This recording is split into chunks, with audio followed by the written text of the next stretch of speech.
course, as a huge fan of Stranger Things, I want to ask you, Thank you. about the series. And one of the things that I think is going to be great about the upcoming series is that Sean and the Duffers have said that all the scripts were done in advance. They had more time to work on the scripts. So I'm just curious if you could sort of talk about, well, A, did they give you all the scripts in advance, or were they giving it out piecemeal? And what was your reaction to them? And did you feel like the writing this season is really good? That's an incredible question, because the first couple seasons the goal was never to film before the show is finished being written. That was never a goal. That's just how it ended up happening the first 3 seasons. Is we have a certain number of episodes written, around 5 or 6 out of 8 or 9 is usually what we'll start filming with once those are written. And the goal is that they'll direct and write at home. They'll be home, and that's when they'll write on the side, and just they'll manage their workload that way. And how it's always worked out is we're on episode 4 or 5, and we haven't seen episode 6 and 7 yet, and we have no idea what's going to happen, and they haven't even written all of it yet. And so the pressure is usually on, and when that happens, usually there's like a 2 to 3 week hiatus where we'll go home and take a break, and during that 2 to 3 weeks, Matt and Ross are home, and they are writing, like non-stop panic writing. Like, I didn't write my essay, and English class starts in 5 minutes type writing.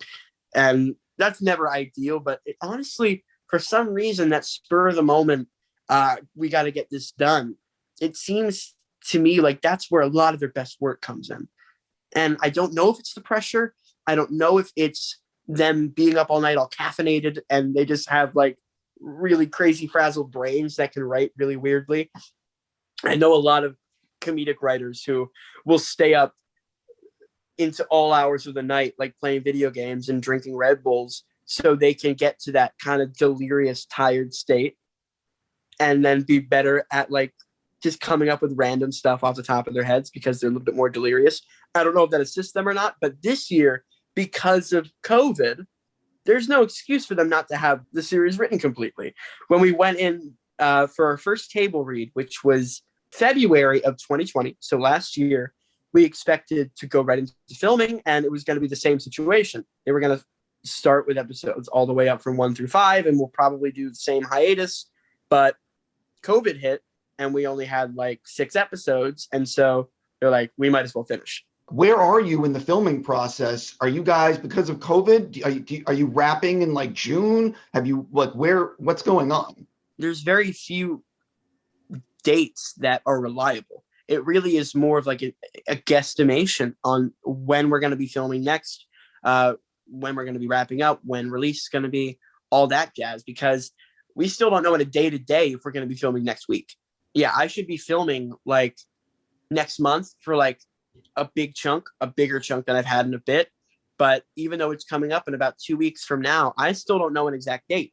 So because of that, there's really no way to figure out when we're going to be wrapping. I think that they've been able to relish in their directing in their day-to-day. There's nothing else distracting them other than what we're going to do today while we're directing. And I asked them, I'm like, do you guys sleep at night? They're like, literally, we dream about directing the show. We go to sleep and we have dreams that we just are directing the show. It takes up their entire minds when they're making this. And so I think now that I think it's a good thing, because they can take their focus off of what the show is going to be about. And now that they know it, they can focus on how they're going to deliver. And I think it shows.